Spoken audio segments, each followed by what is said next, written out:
Salam sejahtera bagi kita semua kepada yang terhormat Bapak Ibu dosen pengajar serta teman-teman sekalian dari kelas penilaian aset keuangan. Pada video pembelajaran kali ini, perkenankan kami dari kelompok Pull and Bear untuk dapat menjelaskan hasil kerja kami yang menganalisis kondisi dari perusahaan PT Tower Bersama Infrastruktur atau yang lebih dikenal oleh para investor sebagai TBIK. Nah, sebelumnya berikut adalah anggota dari kelompok kami, terdiri dari saya sendiri, Julia Elita, Cindy Cecilia, Vincent, dan juga Irena Elizabeth. Nah, kita masuk kepada pembahasan mengenai company profile dari PT Tower Bersama Infrastruktur, merupakan perusahaan yang bergerak dalam bisnis jasa pendukung telekomunikasi, termasuk penyewaan dan pemeliharaan Base Transfer Station atau BTS, layanan konsultasi, dan melakukan investasi atau partisipasi ke perusahaan lain. TBIG ini didirikan pada tanggal 8 November 2004 dan melakukan IPO pada tanggal 15 Oktober 2010. Misi dari TBIG adalah bermitra dengan seluruh pelanggan untuk meningkatkan mutu pelayanan mereka dengan menyediakan infrastruktur dan solusi yang berkualitas. Sekarang ini, TBIG yang menjalankan usaha dalam bidang komunikasi meliputi jasa persewaan dan pengelolaan menara, dan jasa konsultasi di bidang instalasi telekomunikasi yang telah memiliki lebih dari 16.000 menara yang tersebar di seluruh Indonesia. Selanjutnya, kita akan mengenal shareholder compositions dari TBIG. Jadi, komposisi kepemilikan atau pemegang saham TBIG ini dapat dibagi menjadi 3. Yang pertama, kepemilikan oleh PT Wahana Anugrah Sejahtera sebesar 29,15%. Kedua, PT Provident Capital Indonesia sebesar 25,52%. Dan publik sebesar 45,32%. Adapun PT Wahana Anugrah Sejahtera adalah anak dari perusahaan SRTJ yang bergerak di bidang retail, sedangkan PT Provident Capital Indonesia adalah bagian dari Provident Capital yang merupakan perusahaan investasi asal Singapura. Masuk kepada bagian untuk mengenal prospek industri telekomunikasi di Indonesia. Jadi yang pertama terkait dengan pemerataan infrastruktur digital sebagai salah satu prospeknya, karena hampir semua layanan sektor usaha beralih ke ranah digital akibat adanya pandemi, seperti sekolah, perkuliahan, bekerja dari rumah, dan lainnya yang membantu perkembangan industri telekomunikasi akibat adanya usaha untuk masyarakat bisa beradaptasi di era transformasi digital. Nah, masyarakat menjadi tergantung pada adanya akses internet dan membuat pemerintah semakin berkeinginan untuk dapat mewujudkan pemerataan infrastruktur digital di seluruh wilayah Indonesia sebagai penggerak pemulihan ekonomi nasional. Yang kedua, prospeknya adalah pengembangan layanan 5G. Prospek bisnis menara seperti TBIG ini masih dibutuhkan karena adanya operator telekomunikasi yang berkeinginan untuk menempatkan BTS di menara telekomunikasinya. Dengan hadirnya 5G ini juga membuat permintaan operator akan meningkat dan berkembang ke tiang-tiang mini cell dan microcell, seperti salah satunya oleh PT Smartfren Telekom atau FREN dan PT Telekomunikasi Seluler atau TLKM yang ditunjuk sebagai pemenang dari lelang frekuensi 5G yang diadakan oleh Kementerian Komunikasi dan Informatika. Nah, di mana peluang ini akan dibuka untuk TBIG karena dapat bertumbuh yang membuat kedua perusahaan tadi yaitu FREN dan Telkom membutuhkan layanan dari TBIG sebagai salah satu dari pelanggan TBIG. Layanan 5G ini memang masih dalam tahap pengenalan dan pematangan yang akan membutuhkan waktu sekitar 2 tahun untuk dapat membentuk ekosistem 5G pada tahun 2023 atau 2024. Pemerintah dan negara perlu untuk memenuhi hak asasi rakyat Indonesia agar dapat mengakses internet sesuai arahan Persatuan Telekomunikasi Internasional. Selanjutnya, pada competitive analysis, di sini kami melakukan SWOT analysis. Yang pertama ada strength.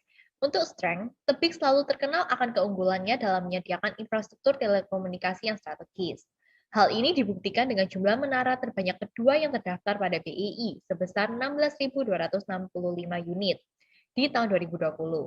Tebik juga secara berkesinambungan selalu berkolaborasi dengan operator telekomunikasi dalam membangun infrastruktur, termasuk dalam hal infrastruktur 5G. Hingga akhir 2021, Tebik menargetkan dapat menambah 7.400 penyewa baru. Hingga Mei 2021, Tebik berhasil mendapat 4.400 penyewa baru atau 59% dari target yang ditetapkan. Lebih lanjut lagi, sepanjang 6 bulan pertama dari 2021, Tebik berhasil tumbuh dengan pertumbuhan secara organik dan akuisisi. Pada April 2021, Tebik efektif mengakuisisi 3.000 menara milik PT Inti Bangun Sejahtera Tbk. Tambahan menara tersebut membuat total menara yang dimiliki Tebik menjadi 32.501 menara. Selanjutnya, pada weakness, Komposisi utang yang dimiliki Tepik mayoritas dalam mata uang USD, sehingga Tepik harus sangat berhati-hati terhadap fluktuasi nilai tukar dan kenaikan suku bunga yang dapat menurunkan margin perusahaan. Pada akhir tahun 2020, total utang yang dinilai menggunakan nilai tukar lindung nilai untuk pinjaman USD adalah sebesar 22,9 triliun, dengan beban bunga di tahun 2020 sebesar 36,47% dari total pendapatan. Selanjutnya, pada opportunity, pandemi COVID-19 menjadi peluang besar bagi Tepik. Hal ini dibuktikan, Tepik berhasil membukukan pendapatan Rp 1,42 triliun pada kuartal pertama 2021. Pendapatan tersebut naik 12,7% dibandingkan realisasi pendapatan pada 3 bulan pertama tahun 2020, yaitu sebesar 1,26 triliun. Hal ini disebabkan selama pandemi diketahui terjadi peningkatan pengguna internet yang sangat drastis. Peluang lainnya juga datang dari persiapan layanan 5G dan pemerataan 4G di Indonesia, sehingga Tepik berpeluang untuk meningkatkan pembangunan infrastruktur. Tepik juga dapat mengandalkan pembayaran dari kontrak jangka panjang berbagai perusahaan telekomunikasi. Hal ini membuat perseroan mampu bertahan di tengah pandemi COVID-19. Yang terakhir, pada trade, adanya Omnibus Law menjadi ancaman bagi Tepik. Masuknya investor asing juga dapat menjadi pesaing karena dengan dukungan pendanaan yang lebih murah di luar negeri, sehingga pesaing dapat memberikan potongan biaya sewa. Pemanfaatan infrastruktur telekomunikasi yang pasif membuat operator dengan banyak menara menjadi pesaing para emiten menara. Selanjutnya, pada investment summary, kami merekomendasikan buy untuk Tepik dengan harga wajar atau target sebesar 3.206 dalam kondisi base atau normal. Hal ini didasari oleh berbagai faktor. Yang pertama, pertumbuhan pendapatan dan number of tenants dari Tepik. Yang kedua, keberadaan pandemi COVID-19 yang semakin membuat kenaikan pada sektor telekomunikasi. Yang ketiga, pertumbuhan anorganik Tepik melalui akuisisi menara. Keempat, kenaikan IPTEK Indonesia yang menunjukkan semakin besarnya ketergantungan terhadap teknologi. Dan yang terakhir, dimulainya jaringan 5G di Indonesia. Untuk pertumbuhan pendapatan Tepik sendiri, selama kurun waktu 10 tahun, pendapatan historis Tepik tercatat mengalami tren kenaikan dengan CAGR sebesar 23%. Hal ini juga didukung oleh peningkatan number of tenants atau jumlah penyewa Tepik selama 2014 sampai 2020 dengan CAGR sebesar 8,92%. Hal ini diperkuat pula dengan prediksi pendapatan Tepik untuk tahun mendatang yang akan terus menguat dengan pertumbuhan Tepik itu sendiri, baik dari sisi organik maupun anorganik, serta kenaikan indikator makro dan sektor yang terlihat dari hasil peramalan pertumbuhan untuk 6 tahun mendatang. Walaupun sedikit melambat pada tahun 2025 dikarenakan prediksi pelemahan ekonomi global yang juga mempengaruhi PDB Indonesia. Untuk pertumbuhan yang didorong oleh jaringan 5G, Tepik meningkatkan capital expenditure pada tahun 2021 untuk mempersiapkan jaringan 5G dan meningkatkan pertambahan menara. Hal ini menyumbang pertumbuhan dari Tepik. Hal ini juga didukung oleh peramalan peningkatan pendapatan yang meningkat sebesar 10,90% pada akhir tahun 2021.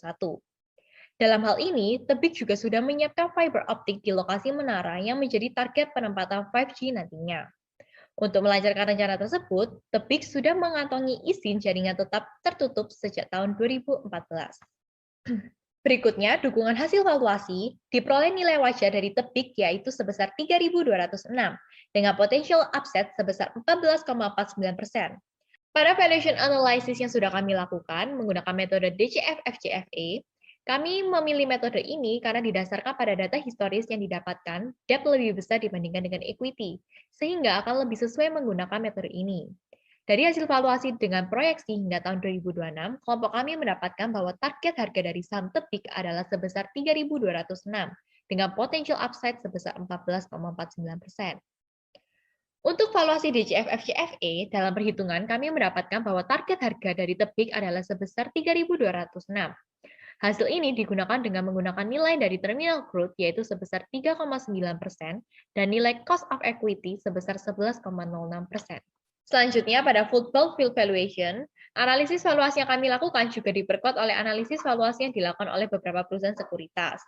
Seluruh target price dihasilkan lebih dari harga per tanggal 8 November 2021 atau under value. Kisaran valuasi adalah 3.400 sampai dengan 4.500. Hal ini juga diperkuat oleh metode valuasi kami, yaitu dengan FCFF yang menghasilkan target price sebesar 4.874, sehingga diperoleh rata-rata valuasi sebesar 4.039. Dengan demikian, valuasi dapat diperkuat. Untuk lebih jelasnya dapat dilihat pada PPT. Valuation analysis yang berikutnya, yaitu kami melakukan perhitungan cost of capital dengan beberapa komponen dan didapatkan nilai akhir sebesar 6,74%. Perhitungan ini didapatkan dari komponen cost of equity dan cost of debt. Cost of equity pada perhitungan didapatkan nilai sebesar 11,06%. Faktor yang digunakan di dalam perhitungan cost of equity ini adalah risk-free rate sebesar 6,375% yang didapatkan berdasarkan yield obligasi 10 tahunan dengan obligasi yang menjadi acuan adalah corporate bond, yaitu FR091. Serta beta yang berasal dari Pevindo yaitu sebesar 1,3 dan market risk premium sebesar 3,6% dari data risk premia. Selain itu, dalam cost of capital didapatkan juga nilai dari COD setelah pajak adalah 5,05%. Di bawah ini adalah detail informasi WACC yang dilakukan. Pertumbuhan proyeksi revenue dari perusahaan tebik dilakukan dengan menggunakan metode top-down approach, di mana di dalam proyeksi ini digunakan data pertumbuhan PDB yang didapat dari data Bappenas lalu diproyeksikan untuk industri dari tebik, yaitu telco dan didapatkan sensitivitas untuk GDP terhadap telco adalah sebesar 2,24. Dari hasil tersebut, maka didapatkan CAGR dari proyeksi revenue growth dari tebik pada 2021 sampai dengan 2025, dengan kondisi normal atau base sebesar 11,01%. Adapun pertumbuhan ini lebih moderat dibandingkan 2020, sebab pada tahun 2020 terjadi peningkatan yang cukup besar dari tebik sebagai bagian dari sektor telco disebabkan perubahan aktivitas secara massal untuk work from home. Nah, secara historis, capital expenditure dari TBIG ini mencapai pertumbuhan yang paling tinggi pada 2016. Ternyata hal ini disebabkan oleh TBIG yang pada saat itu masih sangat fokus pada pertumbuhan organiknya. Dan pada saat itu TBIG berencana untuk menambah penyewaan atau tenannya sebesar 2.000 hingga 2.500 tenan. Nah, pada saat itu TBIG juga masih sedang gencar-gencarnya untuk meningkatkan layanan jaringan 4G yang sedang berkembang pada saat itu. Utamanya jaringan 4G itu ditujukan untuk daerah Sumatera, Indonesia Timur, dan daerah terluar Indonesia. Nah, adapun berdasarkan data historis 3 tahun terakhir, capital expenditure berkisar sebesar 28% hingga 59% dari pendapatan. Diperkirakan, capital expenditure ini telah dapat meningkatkan pertumbuhan pendapatan TBIG selama 5 tahun ke depan. Terutama untuk capital expenditure tahun 2018 itu bernilai cukup tinggi, hingga mencapai 59% dari pendapatan. Ternyata ini digunakan TBIG untuk membangun 1000 menara TBIG sebagai salah satu cara TBIG untuk mendorong pertumbuhan organiknya.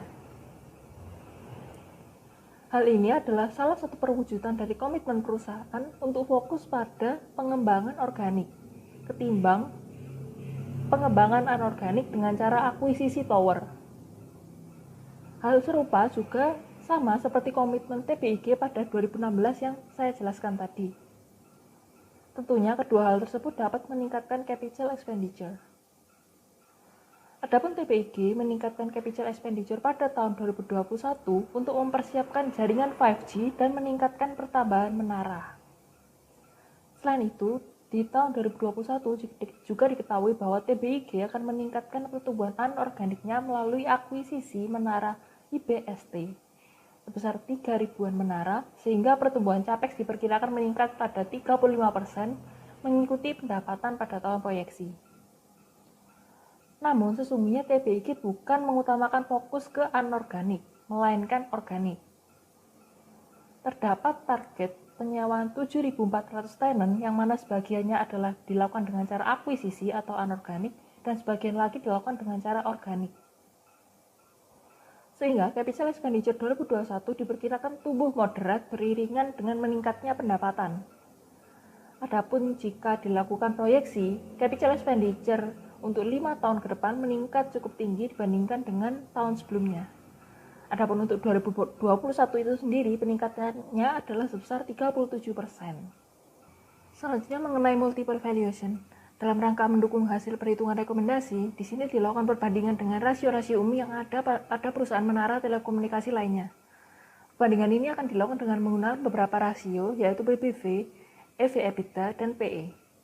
Sedangkan di sini digunakan 3 perusahaan, yakni PT Sarana Menara Nusantara, PT Solusi Tunas Pratama, dan PT Inti Bangun Sejahtera. Nah, data menunjukkan bahwa memang TBIG dari segi PBV dan PE cenderung secara relatif lebih mahal dari lainnya. Namun, hal ini hanyalah valuasi yang relatif, yang mana price harian dapat dapat dengan mudah berubah-ubah setiap harinya. Ukuran ini tidak juga mempertimbangkan resiko yang ada, yang mana dalam valuasi seharusnya kita harus mempertimbangkan resiko yang ada. Adapun P yang tinggi artinya pasar cenderung menginterpretasikan harga yang lebih tinggi untuk earning TPIG. Hal ini menunjukkan sentimen positif pasar terhadap TPIG. Selain itu, pada data ini juga digunakan data historis atau 12 bulan terakhir atau TTM. Dari hasil perbandingan rasio ini, menjadikan pendukung terhadap alasan rekomendasi yang dilakukan pada TPIG. Selanjutnya saya akan menjelaskan mengenai sensitivitas. Sensitivitas yang kami cari adalah sensitivitas cost of equity, terminal growth, operating expense, revenue, COGS, tax, dan capital expenditure. Nah, hasil menunjukkan bahwa kondisi yang paling baik adalah ketika KE atau cost of equity paling rendah dan terminal growth paling tinggi. Sebaliknya, kondisi KE tertinggi dan terminal growth rendah menjadikan hal yang terburuk. Dengan kata lain, KE menggambarkan risiko, sedangkan dalam hal ini, risiko adalah hal yang dihindari oleh investor, sehingga valuasi menjadi lebih rendah. Di sisi lain, terminal growth yang semakin tinggi artinya dalam jangka panjang, TPIG mampu untuk mempertahankan growth yang tinggi yang tentunya ini menjadi harapan bagi semua investor. Adapun terminal growth diperoleh dari rata-rata pertumbuhan PDB untuk 30 tahun mendatang. Analisis sensitivitas memperlihatkan bahwa sensitivitas terbesar ada pada revenue. Artinya, ketika revenue naik atau turun, hari ini akan sangat mempengaruhi harga saham TPIG. Pada skenario di sini ada 3, yaitu bullish, normal, dan bearish. Bullish diasumsikan bahwa ekonomi sedang mengalami pertumbuhan yang sangat baik dan menimbulkan adanya sentimen positif terhadap pasar modal. Hal ini disebabkan karena ekonomi yang mulai membaik dengan ditandai kasus pandemi yang semakin turun dan ekonomi yang terus berjalan dengan baik. Sehingga hal ini meningkatkan indikator konsumsi dan produksi dari perekonomian.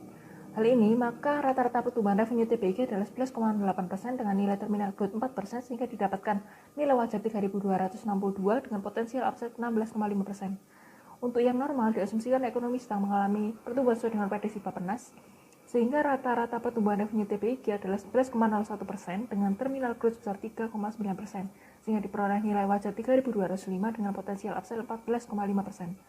Sedangkan untuk bearish diasumsikan bahwa perang dagang antara Amerika Serikat dan Cina mempengaruhi perekonomian global dan juga turut mempengaruhi perekonomian Indonesia. Sehingga hal ini menyebabkan pertumbuhan revenue dari TPIG sebesar 10,48% dengan terminal growth 3,8 sehingga didapatkan nilai wajar 2.865 dengan potensial upside 2,34%. Sehingga dengan adanya skenario yang ada diperoleh keputusan dengan berdasarkan metode perhitungan FCFE, yakni buy untuk ketiga skenario. Selanjutnya saya akan menjelaskan profit margin. Jika dilihat dari analisis keuangan pada TPIG, dilihat bahwa nilai profit margin dari perusahaan terus tumbuh pada tahun 2018 hingga 2020. Dari angka 16,27 hingga mencapai angka 20% di tahun 2020. Namun jika dibandingkan dengan 2017, pertumbuhan 3 tahun tersebut lebih moderat dan juga pertumbuhan 3 tahun tersebut lebih mendekati bila dibandingkan dengan tahun sebelum 2017. Jika dilihat dari hal tersebut, rata-rata pertumbuhan net profit pada TPIG berada di angka 11%. Dari hasil tersebut disimpulkan bahwa TPIG memiliki nilai revenue yang terus tumbuh dengan baik dan peningkatan expense yang mendorong pertumbuhan TPIG. Sebab kenaikan COGS dan operating expense dari tahun ke tahun juga diimbangi dengan kenaikan pendapatan TPIG. Artinya, dalam hal ini, TPIG termasuk perusahaan yang baik dalam memanfaatkan expense-nya. EPS dari TPIG mengalami pertumbuhan dari tahun 2014 hingga 2015 dan juga kembali mengalami kenaikan yang cukup drastis pada tahun 2017 yakni mencapai angka 111. Kenaikan yang cukup drastis dibandingkan dengan tahun sebelumnya disebabkan oleh naiknya net profit TPIG pada tahun 2017. Hal ini didukung oleh kenaikan laba TPIG itu sendiri yang mana tanpa pajak yakni sebesar 15,5% dan kenaikan laba setelah pajak sebanyak 2 kali lipat. Kemudian di tahun 2018 kembali turun ke angka 32,6. Jika dibandingkan dengan laba yang dihasilkan, memang pada tahun tersebut terjadi penurunan laba bersih. Namun pendapatannya tidak turun, melainkan meningkat. Hal ini disebabkan oleh adanya pajak. Artinya TPIG pada saat itu bukan mengalami penurunan. Adapun tahun 2019 dan 2020 setelah melakukan stock split, EPS mengalami kenaikan. Sehingga jika dilakukan forecasting untuk 5 tahun mendatang, dengan patokan earning yang diramalkan didapatkan EPS dari TPIG dengan rata-rata 66,3. Hal ini menunjukkan bahwa stock split menunjukkan keyakinan TPIG akan earning di masa mendatang dan juga masuknya jaringan 5G dan komitmen pertumbuhan organik dan anorganik TPIG mendukung adanya pertumbuhan EPS. Selanjutnya adalah financial analysis. Di sini saya akan melakukan financial analysis yaitu PER dan PBV pada perusahaan TPIG.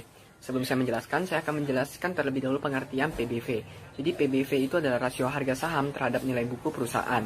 Nah, PBV ini digunakan untuk melihat seberapa besar sih kelipatan dari nilai pasar saham perusahaan dengan nilai bukunya. Lalu untuk price to earning ratio atau PER, itu merupakan rasio yang menggambarkan harga saham sebuah perusahaan dibandingkan dengan keuntungan atau laba yang dihasilkan perusahaan tersebut atau earning per share-nya.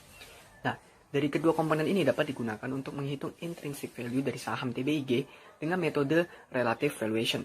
Nah, kita lihat pada nilai PBV, didapatkan nilai pada perusahaan TBIG itu mengalami penurunan yang cukup tinggi di tahun 2016 sampai 2020.